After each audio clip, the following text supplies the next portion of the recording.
ఒకరోజు శాలిని వాళ్ళ అమ్మతో ఇలా అంటుంది. అమ్మా, నేను కొన్ని రోజుల వరకు స్కూల్కి వెళ్ళను. ఏంటి, స్కూల్కి వెళ్ళవా? వెళ్ళక ఏం చేస్తావు? అయినా స్కూల్కి ఎందుకు వెళ్ళవే నువ్వు అని అంటుంది శాలిని వాళ్ళ అమ్మ. అమ్మా, మా సారు మాకు క్లాస్ చెప్పేటప్పుడు బోర్డు మీద పదాలు రాస్తుంటే రోజు వెనక బెంచ్లో కూర్చున్న నాకు ఆ చాక్ పీస్ డస్ట్ పడి జలుబు చేసింది. స్కూల్కి వెళ్తే నాకేదో కొత్త రోగం వచ్చిందని నా ఫ్రెండ్స్ ఎవరు నా పక్కన కూర్చోరు, నాకు దూరంగా ఉంటారు. నా ఫ్రెండ్స్ నాకు దూరంగా కూర్చుంటే నాకు బాధ అనిపిస్తుంది.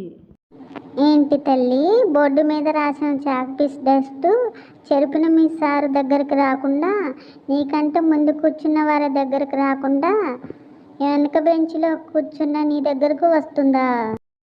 ఏమో అమ్మా, ఆ చాక్ పీస్ డస్ట్ నా మీద పూర్తి వీడియో